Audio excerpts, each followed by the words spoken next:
நியாயாதிபதிகள் 6ஆம் அதிகாரம் 12ஆம் வசனம்.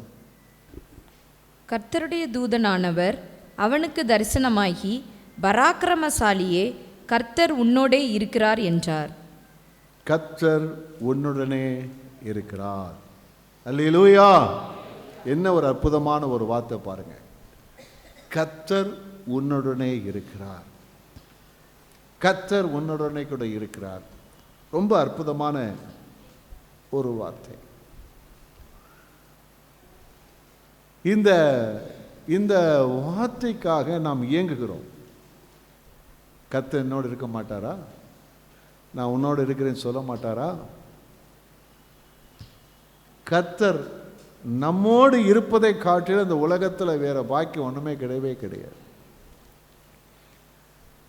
கர்த்தர் நம்மோடு இருப்பதை காட்டிலும் மேலான பாக்கியம் இந்த உலகத்தில் ஒன்றுமே கிடையவே கிடையாது. நம்மோட உறவுகள் இருக்கலாம், நம்மோட பணம் இருக்கலாம், நம்மோட செல்வாக்கு இருக்கலாம், அதிகாரம் இருக்கலாம், நம்மோட ஒரு தேசம் கூட இருக்கலாம். ஆனால்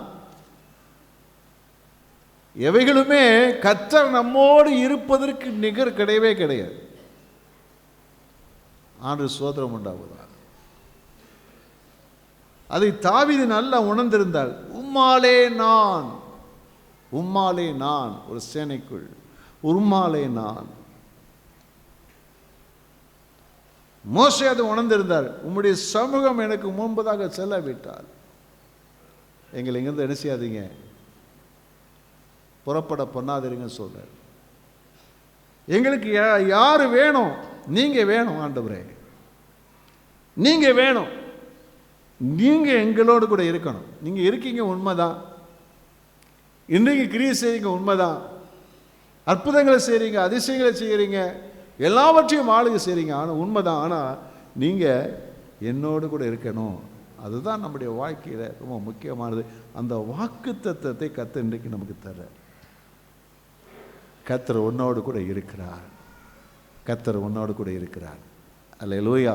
பக்கத்து பாச சொல்லுங்க, கர்த்தர் உங்களோடு இருக்கிறார். கர்த்தர் உங்களோடு கூட இருக்கிறார். அல்லேலூயா! அதே சமயத்தை இப்படி சொல்லணும், கர்த்தர் என்னோடு இருக்கிறார். கர்த்தர் என்னோடு கூட இருக்கிறார். கர்த்தர் என்னோடு கூட இருக்கிறார். கர்த்தருக்கு ஸ்தோத்திரம் உண்டாவதா. கர்த்தர் ஒருபோதும் வாக்கு மாறுகிறவர் கிடையவே கிடையாது. அவர் நம்மோடு கூட இருக்கிறார். கர்த்தர் நம்மோடு கூட இருந்தால் நம்முடைய வாழ்க்கை ஒரு வித்தியாசமான வாழ்க்கை என்ன செய்யும். சாதாரணமான மனிதனுக்கும் அசாதாரணமான மனிதனுக்கும் உள்ள வித்தியாசம் என்ன அப்படின்னு பார்த்தீங்கன்னா, சாதாரணமானவனால ஒரு எல்லைகளுக்குள்ளே தான் அவர் வாழ முடியும், அது பண்ண முடியும். ஆனால் தேவன் யாரோடு இருக்கிறாரோ அவன் அசாதாரணமான ஒரு மனிதனாக மாறி வருகிறார். அந்த தேவனுக்குள்ளே சகலமும் இருக்கிறது. தேவன் நம்மோடு இருக்கும்போது அவருடைய சகலமும் நம்மோடு கூட இருக்கிறதா இருக்கிறது. அவருடைய ஞானம், அவருடைய பலன், அவருடைய வல்லமை எல்லாம் என்ன செய்கிறது, நம்மோடு கூட இருக்கிறது. தேவன் நம்மோடு கூட இருந்து அவர் செய்கிற காரியங்கள் மகத்தானதாக என்ன செய்ய இருக்கும். அதனால்தான் நம்முடைய வாழ்க்கையில் நமக்கு ரொம்ப நான் விரும்புகிறது என்னன்னு சொன்னால், தேவன் நம்மோடு கூட இருக்கணும்னு சொல்லு. எங்களோடு இருக்கும் ஆண்டவரே அப்படின்னு சொல்லு. ஆனால் நல்காரியமாக தேவன் சொல்லுகிறது என்ன, நான் உன்னோடு கூட இருக்கிறேன், நான் உன்னோடு கூட இருக்கிறேன். கர்த்தருக்கு ஸ்தோத்திரம். நம்மோடு இருக்கிறதுனாலே நமக்கு உண்டான நன்மைகள் என்ன? தேவன் அப்படித்தான் இருக்கிறார். அநேக சமயங்களில் நம்ம அதை உணராது இருக்கிறோம். அது பரிதாபமானது. நாம் கிதியோனை போல மாறிடக்கூடாது. கர்த்தர் சொல்றார், கர்த்தர் உன்னோட இருக்கார்ப்பா. ஓ என் ஆண்டவனே, கர்த்தர் என்னோடு இருந்தால்.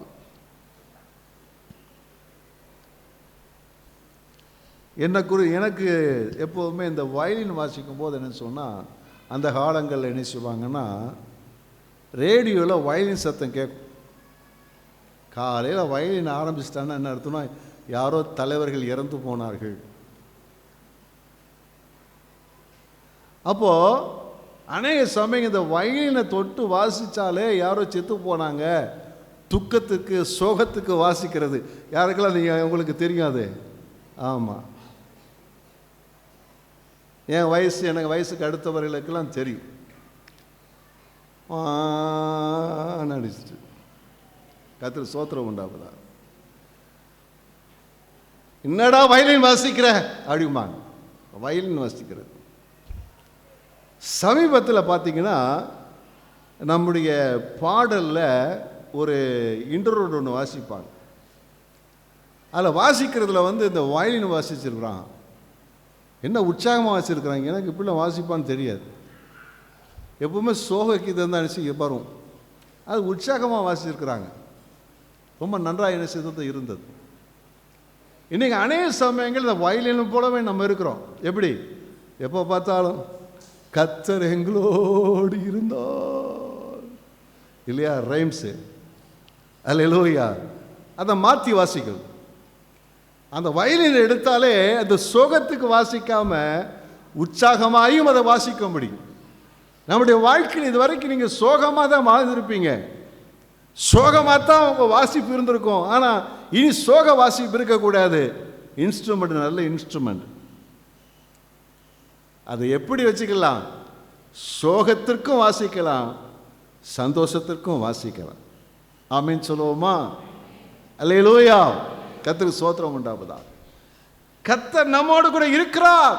ஒரு உற்சாகம், ஒரு குதூகலம், ஒரு ஆனந்தம் நமக்குள்ள என்ன செய்து கொள்ள வேண்டும்? உண்டாக வேண்டும். கர்த்தர் என்னோடு இந்த ஆண்டிலே, இந்த ஆரம்பத்திலேயே கர்த்தர் என்னோடு கூட இருக்கிறார்.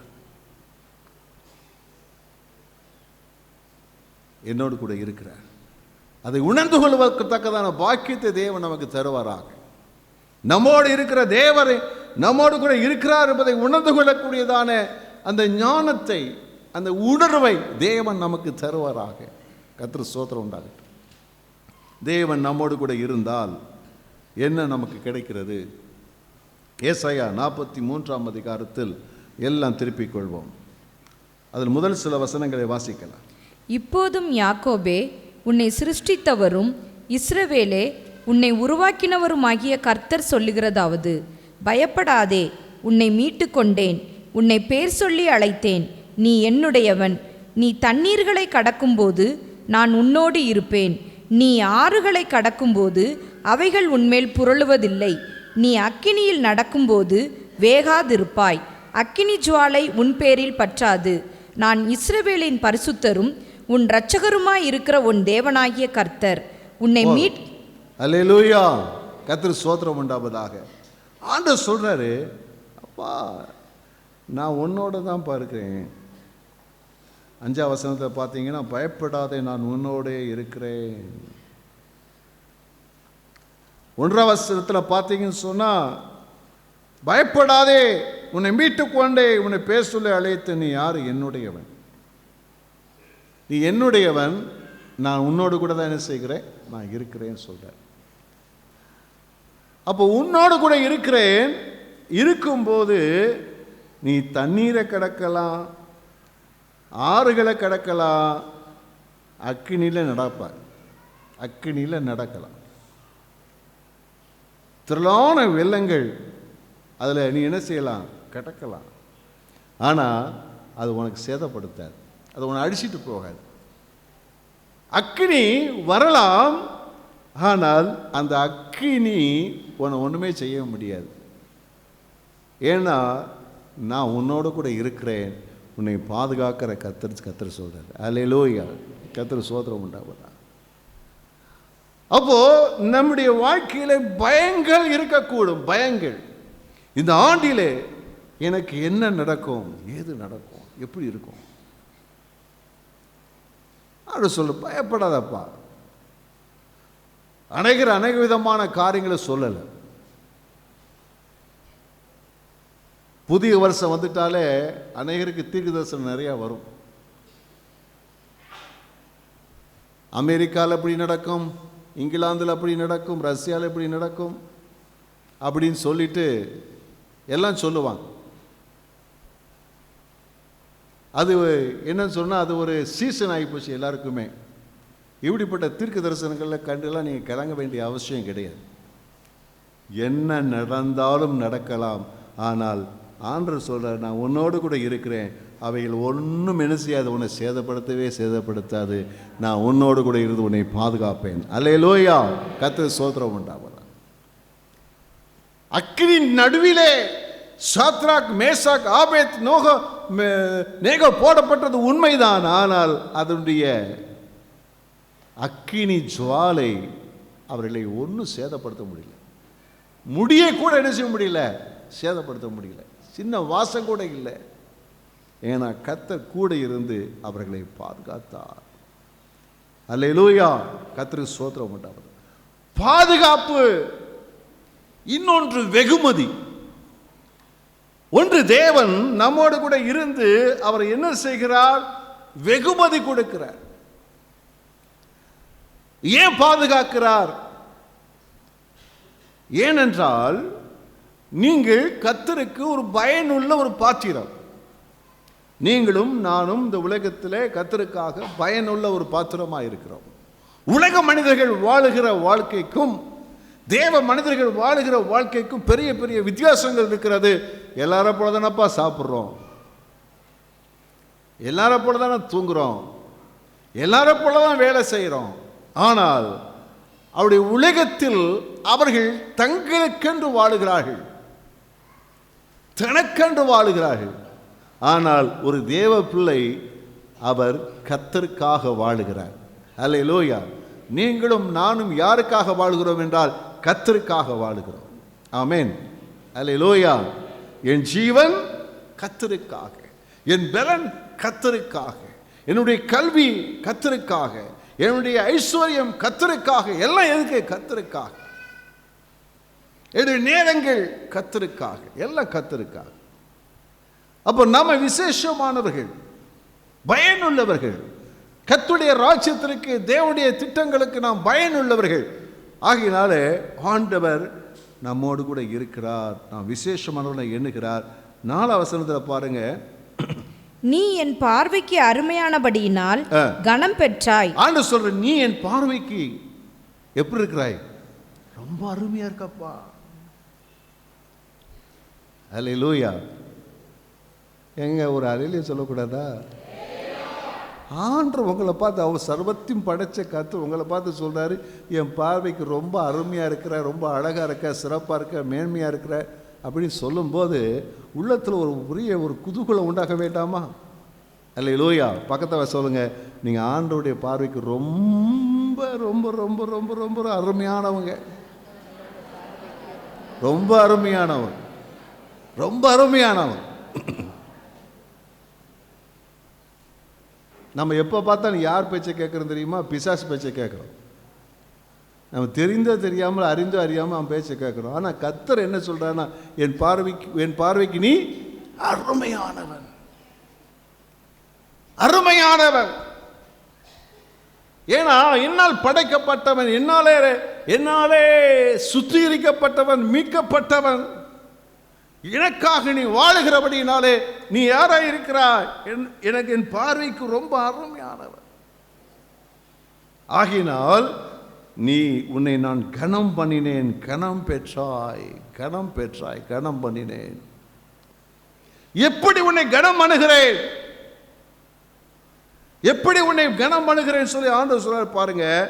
ஆதலால், வாசிங்க, நானும் உன்னை சிநேகித்தேன், ஆதலால் உனக்கு பதிலாக மனுஷர்களையும் உன் ஜீவனுக்கு ஈடாக ஜனங்களையும் கொடுப்பேன், ஜீவனுக்கு ஈடாக ஜனங்களையும் கொடுப்பேன் சொல்லிட்டு 5ஆம் வசனத்தை, பயப்படாதே நான் உன்னோடு கூட இருக்கிறேன். அப்போ ஆண்டவர் சொல்றாரு, உனக்கு நீ ஜெபித்திற்கு பட்ட பிரயாசத்திற்கு, கஷ்டத்திற்கு, எல்லாற்றுக்கும் பதிலாக என்ன செய்வேன்னா மனுஷர்களை, ஆத்துமாக்களை தருவேன் என்று சொல்லி என்ன செய்கிறார் கர்த்தர் சொல்லுகிறார். இந்த ஆண்டிலே கர்த்தர் உங்களை எல்லாரையும் ஆண்டவர் பயன்படுத்த விரும்புகிறார். உங்க மூலமாய் திரளான ஜனங்களை கர்த்தர் அவர் மீட்டுக்கொள்ள விரும்புகிறார். திரளான ஜனங்கள், மனுஷனை அல்ல, மனிதர்களை, ஜனங்களை பாருங்க, பன்மையில சொல்லியிருக்கிறது, ஏராளமானவர்களை நான் உங்களுக்கு தருவேன், நான் உங்களுக்கு தருவேன். ஜனங்களை, மனிதர்களை ஜனங்களை திரளாக என்ன செய்வேன், உனக்கு தருவேன்னு சொல்லி கர்த்தர் சொல்றார். அல்லேலூயா. அப்போ ஆண்டவர் இந்த நாட்களில் ஆண்டவருடைய சமூகத்திலே நாம் எப்படிப்பட்டவர்களாக இருக்கிறோம் சொன்னா, பயனுள்ளவர்களாக இருக்கிறபடியினாலே, அவராலே அவருக்கு புரோஜனமுள்ள ஒரு பாத்திரமாக இருக்கிறபடியினாலே கர்த்தர் நம்மோடு கூட இருந்து நம்மை பாதுகாக்கிறார். அது மாத்திரமல்ல, ஆண்டவர் நமக்கு நம் மூலமாக ஆத்துமாக்களை தேவன் தருகிறார். ஆத்துமாக்களை தேவன் தருகிறார். நம்முடைய சிந்தைகள், நம்முடைய எண்ணங்கள், நம்முடைய பிரயாசங்கள் எல்லாம் எப்படி சொன்னால், தேவன் கொடுக்க போகிற ஆத்துமாக்கள், தேவன் தரப்போகிற ஆத்துமாக்கள். இன்னைக்கு ஆண்டவர் எந்த ஆத்துமாவை தரப்போகிறார், நாளைக்கு என்ன ஆத்துமாவை தரப்போகிறார், இந்த வாரத்தில் எத்தனை ஆத்துமாக்களை தேவனுக்கு தரப்போகிறார், நான் சபைக்குள்ளே கொண்டு வரப்போகிறேன், அந்த எண்ணத்தோடு நாம் செயல்பட வேண்டும். ஏனென்றால் தேவன் நம்மோடு கூட இருக்கிறார். நம்மோடு இருக்கும்போது நம்முடைய வாழ்க்கையை தேவனுக்காக பயன்படுகிற ஒரு வாழ்க்கையாக என்ன செய்கிறது இருக்கிறார். அல்லேலூயா. 1000 ஊழியம் செய்யலாங்க.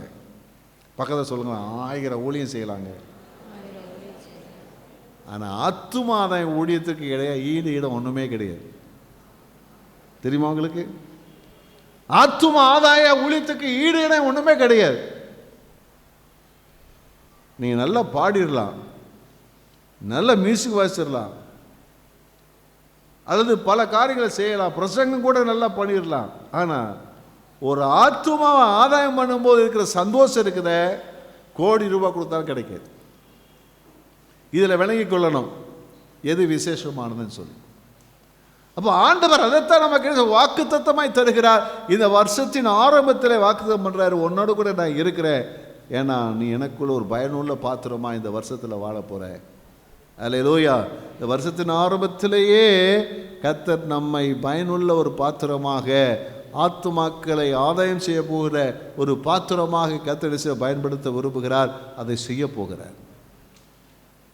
அதை விசுவாசிக்கிறவர்கள் அவர்கள் செய்ய வேண்டிய காரியம் சொன்னால் வேற ஒன்றும் இல்லை, நாம் தேவன் சொன்ன கட்டளைகளை மட்டும் நிறைவேற்றினால் போதும், நாம் போய் சுவிசேஷம் சொன்னால் போதும், ஆத்துமாக்களை தேவன் தர உண்மையுள்ளவராகவே இருக்கிறார். அல்லேலூயா. கர்த்தருக்கு ஸ்தோத்திரம் உண்டாவதாக. நமக்குள்ள சில தீர்மானம் இருக்கணும், நல்ல தீர்மானம் இருக்கணும். ஒரு நாளைக்கு ஒருத்தருக்காவது சுவிசேஷம் சொல்லுவேன். நான் இந்த ஒரு நாளைக்கு ஒருத்தருக்காக சுவிசேஷம் சொல்லுவேன். இதுவரைக்கும் சுவிசேஷம் சொல்லாத ஒருத்தரை பார்த்து எப்படியா சுவிசேஷம் சொல்லிடுவேன். நீங்கள் சொல்லு பாருங்க, அவர்கள் கிறிஸ்துவுக்குள் நடத்தக்கூடிய ஒரு பாக்கியத்தை கொடுத்து இந்த வருஷத்தின் கடைசியில் வரும்போது, ஆண்டவர் என் மூலமாக எத்தனை ஆத்துமாக்களை தந்தால் நீங்கள் குதூகலிக்கக்கூடியதாக இருக்கும். ஏனென்றால் கர்த்தர் உங்களோடு கூட இருக்கிறார். கர்த்தர் உங்களோடு கூட இருக்கிறதுக்கு அடையாளம் என்னவென்று சொன்னால், நீங்கள் ஆத்துமாதாயம் பண்ணுவீர்கள். அல்லேலூயா. கர்த்தர் உங்களோடு இருக்கிறதுக்கு அடையாளம் என்னது? கர்த்தருக்காக பயன்படுவீர்கள், ஆத்தும ஆதாயம் செய்வீர்கள்.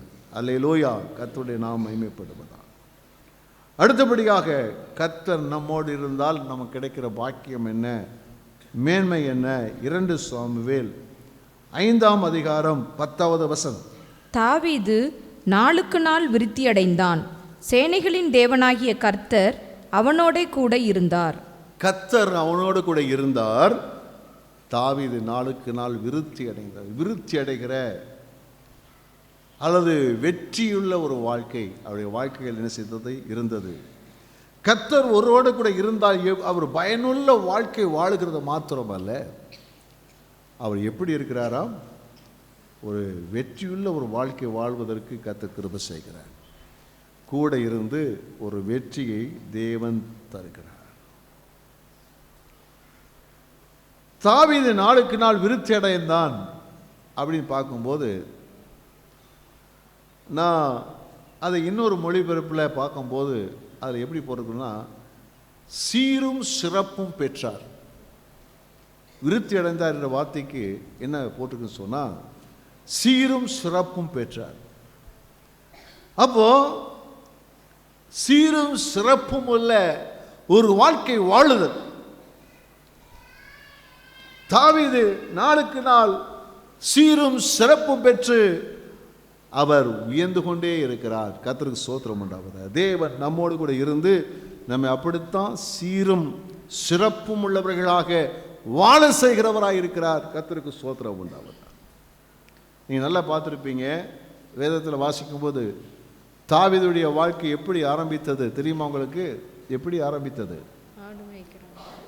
ஆடு மேய்த்தல், யாராலும் அறியப்படாதவன், பயனற்றவன்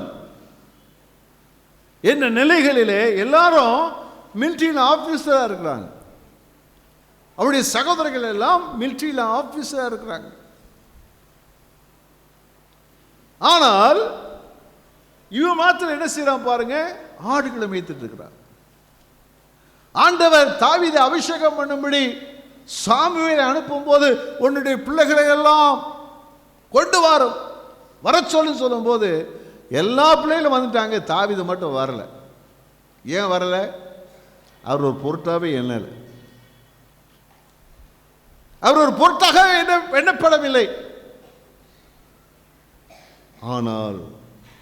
ஆனால் அந்த நிலையில தான் கர்த்தர் அவனை அபிஷேகம் பண்றார். நாளுக்கு நாளுடைய வாழ்க்கையை பார்த்தீங்கன்னா ஆச்சரியம். அவர் முதல்ல என்ன செய்யறான்னு சொன்னா, இந்த தன்னுடைய சகோதரர்களுக்கு அவங்க உயிரோடு இருக்கிறாங்களா செத்து போயிட்டாங்கன்னு பார்க்கறது தான் போறார். ராணுவத்துக்கு போறார், அப்பா அனுப்புறார், அவங்களை பார்த்துட்டு வா, நல விசாரிச்சுட்டு வா, கொஞ்சம் பலகாரத்தை கொடுத்து அனுப்புறார். உயிரோடு இருக்கிறாங்களா செத்து போயிட்டாங்க பார்த்துட்டு வரதான் போறார். அவனையும் அதுக்கு தான்ப்பா லாய்க்குன்னு அனுப்பியிருக்கிறார். ஒரு நிலையிலேருந்து இன்னொரு இடத்துக்கு போறார். ஆனால் அங்கே ஆண்டவர் அவனை வித்தியாசமாக மாற்றார், ஒரு ஜெய வீரனாக மாற்றார். கோழியத்தை ஜெயிக்க கத்த கிருபை செய்கிறார். அவனுடைய நிலைகள் மாறுகிறது, பேரும் சிறப்பும் உடைய வாழ்க்கையில் என்ன செய்கிறது, வருகிறது. தலைவனாக மாறுகிறார். நாட்கள் வருகிறது, ஒரு கோத்திரத்திற்கு ராஜாவாக மாறுகிறார். இன்னும் நாட்கள் வருகிறது, என்னன்னு சொன்னா சமஸ்த இஸ்ரவேலுக்கும் அவர் ராஜாவாக உயர்த்தப்படுகிறார். இப்படி பல காரியங்கள் என்ன செய்கிறது இருக்கிறது.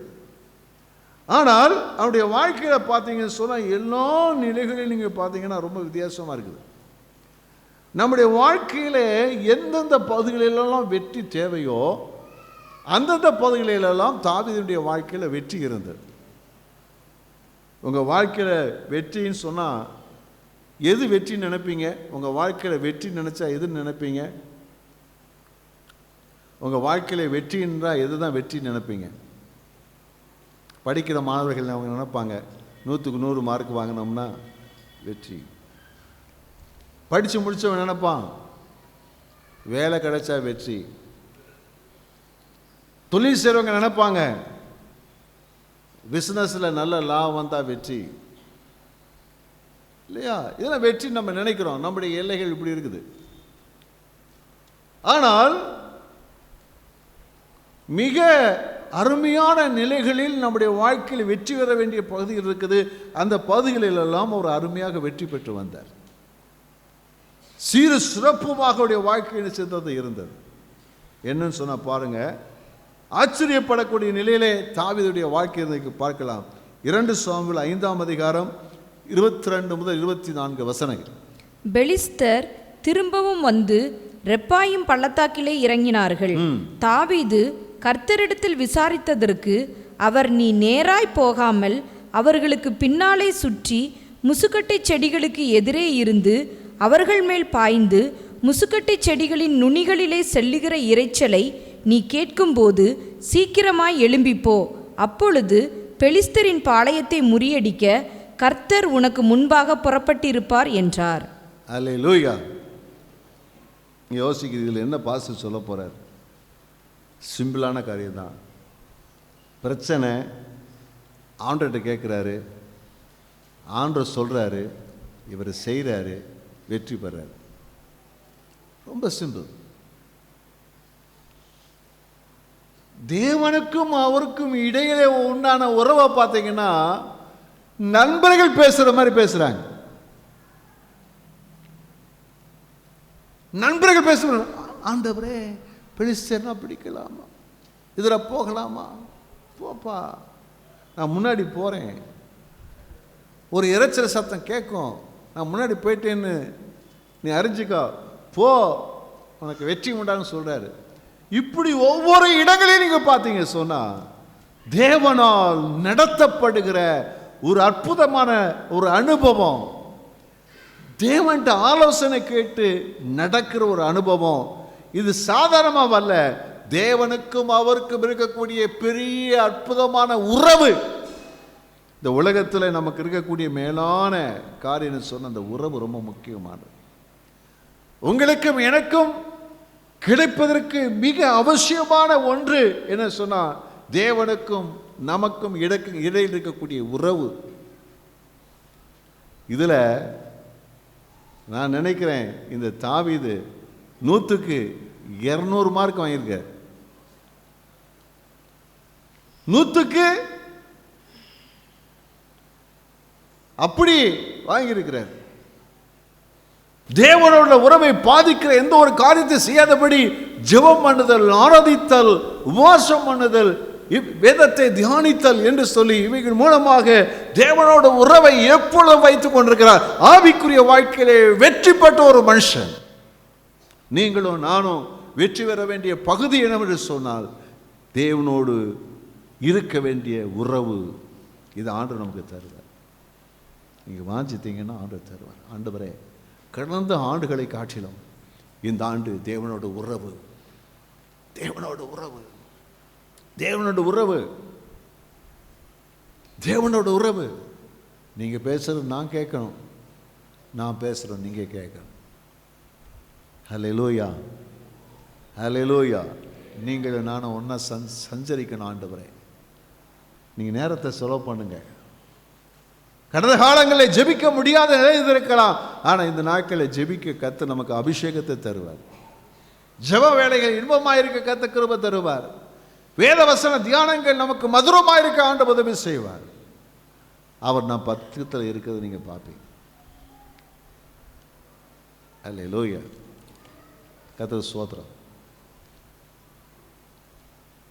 ஞாயிறு ஆராதனைலாம் முடிச்சுட்டு ஏதானும் போயிட்டாங்க. காலையில் பாஸ்டர்மாக்காக ஒரு சேர் போட்டு வைக்க சொன்னாங்க. யார் ஒருத்தர் சொன்னாங்க. அந்த பையன் 2 சேர் வச்சு போட்டான். 2 சேர் போட்டான். ஏய், பாஸ்டர்மாவுக்கு ஒரு சேர் தானே? இல்லை, பக்கத்தில் பரிசுத்த ஆவியானவருக்கு. அவனுக்கு தெரியுது. யார் சொன்னாங்கன்னு எனக்கு தெரில, நம்ம பசங்க தான் ஒருத்தர் சொன்னாங்க. 2 சேர் போட்டாங்க. நமக்கு அப்படிப்பட்ட ஒரு நல்ல அனுபவம் இருக்கும். பிரைஸ் தி லார்ட், அல்லேலூயா. வாங்கப்பா, அருகினில் வாங்கப்பா, அமருங்க நாம் பேசுவோம். அல்லேலூயா. அப்படி இருக்கணும் நமக்கும் தேவனுக்கு இடையில. ஆமென், அல்லேலூயா. ஆண்டவர் தருவார், ஆண்டவர் தருவார். மனுஷன்கிட்ட பேசுறது போல, ஃப்ரெண்டுகிட்ட பேசுறது போல தேவன்கிட்ட பேசலாம். அந்த உறவு ரொம்ப முக்கியமானதை நம்ம வெற்றி பெறணும். நான் சொன்னேன், அவன் 4க்கு நாள் விடுத்தேன்னு சொன்னால் அதை வாசிச்சுடுவோமா? 2 சாமுவேல் 5ஆம் அதிகாரம் 4-5 வசனம். தாவீது ராஜாவாகும்போது 30 வயதாய் இருந்தான். அவன் 40 வருஷம் ராஜ்யபாரம் பண்ணினான். 40 வருஷம் அவர் ராஜாவாயிருந்தார். அவன் எப்ரோனிலே யூதாவின் மேல் 7 வருஷமும் 6 மாதமும், எருசலேமிலே சமஸ்த இஸ்ரவேலின் மேலும் யூதாவின் மேலும் 33 வருஷமும் ராஜ்யபாரம் பண்ணினான். இவ்விதமாக 40 ஆண்டுகள் ராஜாவாக இருக்கக்கூடிய ஒரு அந்தஸ்து சாதாரணமான ஒரு அந்தஸ்தா? ராஜாவாக இருக்கக்கூடிய அந்தஸ்து சாதாரணமான ஒரு அந்தஸ்தா? தேவன் அப்படிப்பட்ட அந்தஸ்து தேவன் நமக்கு தருவார். ராஜாக்களுக்கு மேலாக கர்த்தர் நமக்கு அந்தஸ்து தேவன் தருவார். அப்படிப்பட்ட அந்தஸ்து தேவன் தருவார். ஏற்கனவே நம்மெல்லாம் யாரா இருக்கிறோம்? ராஜரீக ஆசாரிய கூட்டங்கள், அவருடைய பிள்ளைகள், பரிசுத்தவான்கள், நீதிமான்கள் என்றதான மிகப்பெரிய அந்தஸ்து தேவன் நமக்கு கொடுத்திருக்கிறார். இந்த நாட்களில் நம் கர்த்தர் நம்மோடு கூட இருந்து நம்ம யார் என்பதை தேவன் வெளியே வெளிப்படுத்துவார். அல்லேலூயா, ஆமென். ஒன்றும் உங்களுக்கு டவுட் வேணும்னா நீங்கள் என்ன செய்யுங்க, யாருக்காச்சும் பிசாசு பிடிச்ச ஆளை பார்த்து போங்க, பக்கத்தில் போயிட்டு இயேசுவின் நாமத்தில் முழங்கால் போட்டுன்னு சொல்லுங்கள். கண்டிப்பாக முழங்கால் போட்டுரும். அதுகிட்ட கேளுங்க, இயேசு யாருன்னு கேளுங்க, அது சொல்லும் அவர் தான் கடவுள்னு சொல்லும். நான் யார் உங்களை கேளுங்க, அது அழகாக சொல்லும் நீங்கள் தேவனுடைய மனுஷன் சொல்லும். நல்லா கைத்தட்டி எல்லையிலே சொல்ல மாட்டீங்களா?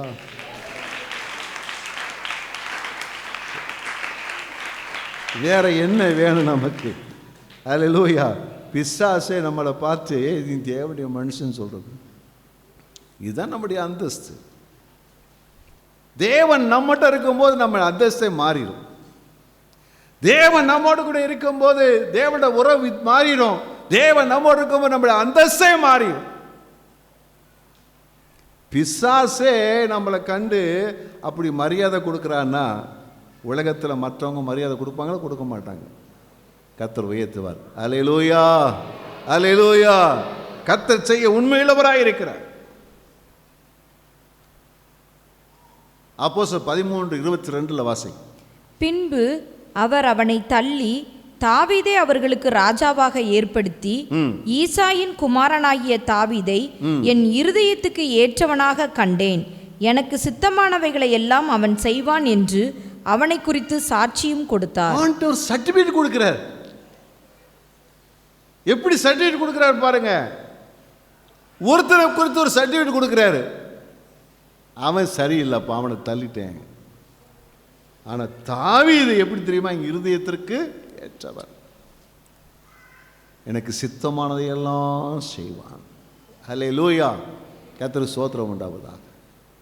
இன்றைக்கு நிறைய பேர் நீங்கள் பார்த்தீங்கன்னா இந்த பேரை வச்சுருப்பாங்க. என்ன பேர்? தாவீது, டேவிட். தேவனால் வல்லமையாய் பயன்படுத்தப்பட்ட இந்த நூற்றாண்டிலே வல்லமையாக பயன்படுத்தப்பட்ட ஒரு தெரிய தேவ மனுஷன் பால் யாங்கிச்சோ. யாங்கிச்சோ ஒரு பேர். ரட்சிக்கப்பட்டதுக்கு அப்புறம் பால் சேர்த்துக்கிட்டார். ஆனால் ஆண்டுகிட்ட அதிகமாக அவர் நெருங்க ஆரம்பித்த உடனே பவுலை தூக்கிட்டு டேவிட் போட்டுக்கிட்டார். ஏன் தெரியுமா? தாவீதை போல கர்த்தருக்கு ரொம்ப பிரியமானவனாக இருக்கணும். தாவீது என் இருதயத்துக்கு ஏற்றவனாய் கண்டேன், எனக்கு சித்தமானபடியெல்லாம் செய்வான். நான் சொன்னபடி பெரிய பெரிய தேவ மனிதர்கள் எல்லாம் இந்த நாட்கள் நினைச்சிருக்கிறாங்கன்னா தாவீது பேரை தாங்க வச்சிருக்கிறாங்க. ஏன்னா தாவீதை போல நான் ஆண்டுக்கு பிரியமாக இருக்கணும். அல்லேலூயா. எங்கள் வீட்டிலும் ஒரு தாவீது இருக்கிறார். எங்கள் வீட்டில் ஒரு தாவீது இருக்கிறார். எல்லா வீட்லேயும் பாருங்க ஒரு தாவீது இருப்பார், டேவிட் இருப்பார். ஏன்னா தாவீதுடைய புகழ் அவ்வளவா உயர்ந்திருக்கிறது. அல்லேலூயா. அன்றைக்கும் சரி இன்றைக்கும் சரி என்றென்றைக்கு என்ன செய்கிறது? அந்த தாவீதின் பேர் உயர்ந்திருக்கிறார். கர்த்தர் அப்படித்தான் நம்மோடு கூட இருந்தார். தேவன் நம்முடைய பெயரை ஆண்டவர் அவர் பெருமைப்படுத்த அவர் உண்மையுள்ளவராகவே இருக்கிறார். கர்த்தருக்கு ஸ்தோத்திரம் உண்டாவதாக. கர்த்தர் நம்மோடு கூட இருந்தால் இன்னும் நம்மை ஆசீர்வதிக்க வல்லவராயிருக்கிறார். தாவீது சாதாரணமான நிலைகளிலே ஆடுகள் மேய்க்கிற ஒரு சிறுவனாக இருந்தாலும் அவன்கிட்ட ஆயுதம் சொன்னா அன்றைக்கு ஒரு கமன் தான் இருந்துச்சு. பெருசாக சிறப்பாக ஒன்றும் இல்லை. ஒரு பட்டயம் கூட அவன்கிட்ட கிடையாது. அந்த அளவுக்கு அவனுக்கு வசதியும் கிடையாது. ஆனால் அவனுக்கென்று ஒரு பெரிய அரண்மனையை கட்டி சகலத்தையும் உண்டாக்கி நல்ல செல்வ செழிப்பாக அவர் வாழ்ந்ததை குறித்து என்ன செய்கிறோம் நம்ம பார்க்கிறோம். இன்றைக்கு கர்த்தர் நம்மோடு கூட இருந்தால், கர்த்தர் நம்மோடு கூட இருந்தால், உபாகமம் 28:12 வாசிங்க. ஏற்ற காலத்தில் உன் தேசத்திலே மழை பெய்யவும் நீ கையிட்டு செய்யும் வேலைகளை எல்லாம் ஆசீர்வதிக்கவும் கர்த்தர் உனக்கு தமது நல்ல பொக்கிஷசாலையாகிய வானத்தை திறப்பாய். நீ அநேக ஜாதிகளுக்கு கடன் கொடுப்பாய், நீயோ கடன் வாங்காதிருப்பாய். நல்ல கை வச்சு அல்லே சொல்லுவோமா? கர்த்தர் இந்த ஆண்டிலே நம்மோடு கூட இருந்து நம்மை ஆசீர்வதித்து நம்முடைய தொழிலிலே, நம்முடைய வேலைகளிலே, கையின் பிரயாசங்களிலே ஆசீர்வாதத்தை தேவன் தந்து கடன் வாங்காம கடன் கொடுக்கத்தக்கதாக கர்த்தர் நமக்கு உதவி செய்ய வல்லவராகவே அவர் இருக்கிறார். அல்லேலூயா, கர்த்தர் ஸ்தோத்திரம் உண்டாவதாக. தேவன் நம்மோடு கூட இருந்தால் நம்முடைய வாழ்க்கையில் ஒரு வெற்றி. தேவனுடைய உறவிலே, அந்தஸ்து, புகழிலே, பொருளாதாரத்திலே தேவன் உயர்வையும் வெற்றியும் தந்து தேவன் நம்மை நடத்த உண்மையில் அவராக இருக்கிறார். ஆகினால உங்கள் மைண்ட் செட்டப்பை மாற்றிக்கிங்க. உங்களுடைய மனதில் இருக்கக்கூடிய அந்த தவறான எண்ணங்களை மாற்றிக்கொள்ளுங்க. கடன்றதை மாற்றிட்டு, இல்லை கடன் வாங்குறவன் அல்ல, இனி நான் கடன் கொடுக்கிறவன், கடன் வாங்குகிறவள் அல்ல, இனி நான் கடன் கொடுக்கிறவள். அல்லேலூயா, கர்த்தர் நம்மை அவ்விதமாய் ஆசீர்வதிக்க வல்லவராய் இருக்கிறார். ஆமென், அல்லேலூயா. கர்த்தருக்கு துதியும் ஸ்தோத்திரமும் மகிமையும் உண்டாவதா. தேவன் அவ்விதமாய் நம்முடைய வாழ்க்கையில் செய்வார். இது முக்கியமானது. தேவன் அதை செய்ய உண்மையுள்ளவராய் இருக்கிறார். கர்த்தருடைய நாம மகிமைப்படுவதாக. இன்னும் ஒரு காரியத்தை நாம் பார்ப்போம். ஆதியாகமம் 39 1-2 யோசேப்பு எகிப்துக்கு கொண்டு போகப்பட்டான். பார்வோனுடைய பிரதானியும் தலையாரிகளுக்கு அதிபதியுமாகிய போத்திபார் என்னும் எகிப்து தேசத்தான் அவனை அவ்விடத்திற்கு கொண்டு வந்த இஸ்மவேலரிடத்தில் விலைக்கு வாங்கினான். கர்த்தர் யோசேப்போடே இருந்தார். அவன் காரிய சித்தியுள்ளவன் ஆனான். அவன் எகிப்தியனாகிய தன் எஜமானுடைய வீட்டிலே இருந்தான். கர்த்தர் அவனோடே இருக்கிறார் என்றும் அவன் செய்கிற யாவையும் கர்த்தர் வாய்க்க பண்ணுகிறார் என்றும் அவன் எஜமான் கண்டு அல்லேலூயா,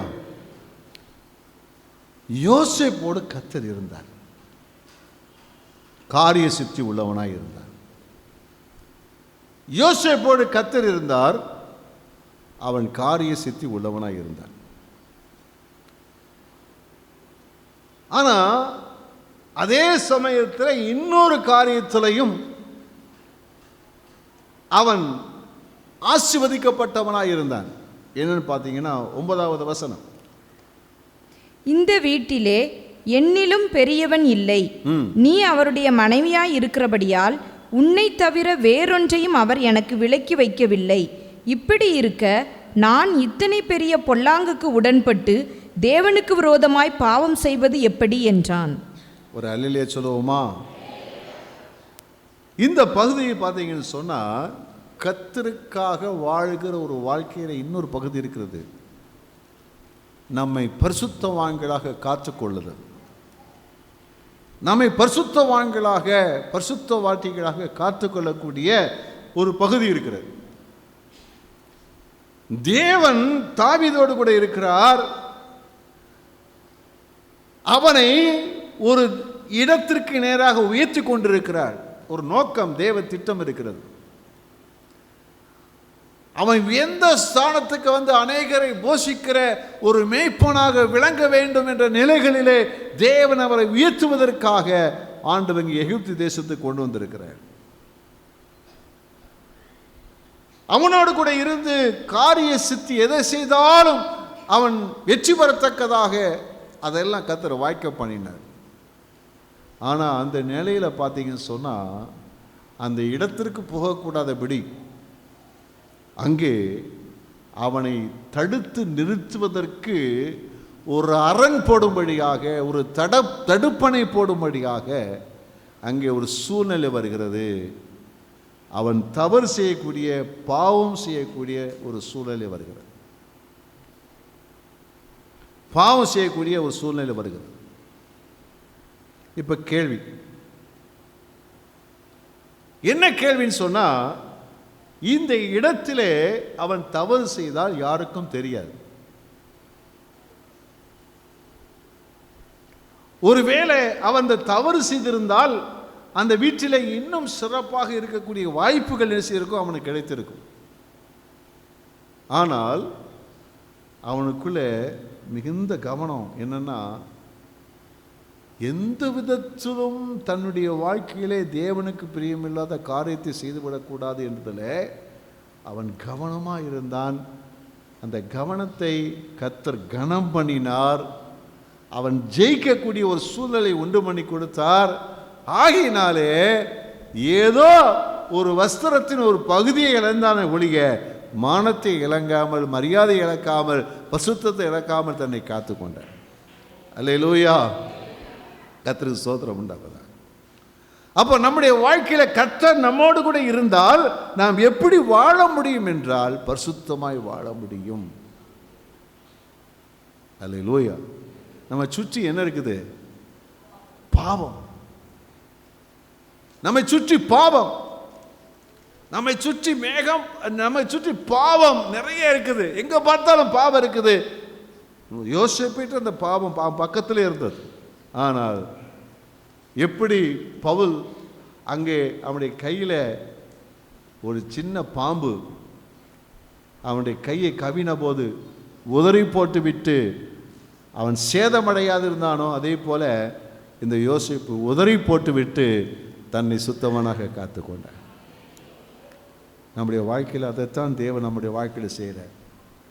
உன்னோடு கூட இருக்கிற, உன்னை யார்ட்டையும் விட்டு கொடுக்க மாட்டேன்ப்பா, நீ தோற்று போக மாட்ட, நீ தேவ சித்தத்தை விட்டு விலகி போயிட மாட்ட, வழி பெயர மாட்ட, நீ எனக்குன்னு ஒரு பரிசுத்தமான பாத்திரம், உன்னை ஒரு இடத்தை நான் விட்டு கொடுக்கவே மாட்டேன். அல்லேலூயா, கர்த்தருக்கு ஸ்தோத்திரம் உண்டாவதா. ரோமரில் வாசிச்சு பாருங்களேன், 6ஆம் அதிகாரம் 23ஆம் வசனம். பாவத்தின் சம்பளம் மரணம். என்ன சொல்லப்பட்டிருக்கிறது? இந்த அந்த இடத்துல அவன் தப்பு செய்திருந்தானா என்ன நடந்திருக்கும்? மரணம். அப்புறம் தேவனுடைய கிருபை வரமோ நம்முடைய கர்த்தராகிய இயேசு கிறிஸ்துவினால் உண்டான நித்திய ஜீவன். அல்லேலூயா. தேவனுக்கு பாவத்திலிருந்து 22ஆம் வசனத்தில் பார்த்தீங்கன்னா, நீங்கள் பாவத்தில் விடுதலையாக்கப்பட்டு தேவனுக்கு அடிமைகளானதால் என்ன நமக்கு கிடைக்குதா? பரிசுத்தமாகுதல் உங்களுக்கு கிடைக்கும் பலன். இப்போ நமக்கு ஆண்டு நினைச்சிருக்கிறாருன்னா பரிசுத்தத்தை பலனாக கொடுத்துருக்கிறார். நீங்கள் பரிசுத்தமாக வாழ்வது தேவன் கொடுத்த ஒரு பெரிய ஆசீர்வாதம். தேவன் நம்மோடு இருக்கிறதுனாலே நீங்களும் நானும் எப்படி வாழ முடியும்? பரிசுத்தமாய் வாழ முடியும். பரிசுத்தம் அவர் கொடுத்திருக்கிற பலன். அல்லேலூயா. முடிவு என்னது? முடிவு என்னது? நித்திய ஜீவன். கைவிடுத்து அல்லே சொல்லுவோமா? அல்லேலூயா. அப்ப தேவன் நமக்கு யோசேப்புடைய வாழ்க்கையில ஒரு ஜெயமுள்ள வாழ்க்கையை போல நமக்கு தந்து பாவத்தை ஜெயிக்கவும், நமக்கு கொடுக்கப்பட்டிருக்கக்கூடியதான வைக்கப்பட்டிருக்கிறதான நித்திய ஜீவனை பெற்றுக்கொள்வதற்கும் தேவன் அனுகிரகம் செய்ய வல்லவராகவே அவர் இருக்கிறார். ஆமென். அப்போது இந்த பரிசுத்தத்தின் மேலே பரிசுத்தத்தின் மேலே பரிசுத்தம் என்ற ஒரு பெரிய ப்ராசஸாக இருந்தாலும் எல்லா நிலைகளிலும் தேவன் நம்மை காத்துக்கொள்ள உண்மையுள்ளவராக இருக்கிறார். நம்மை பரிசுத்தமாய் காத்து அவர் நித்திய ஜீவனை சுதந்திரிக்க கர்த்தர் நமக்கு உதவி செய்ய வல்லவராக இருக்கிறார்.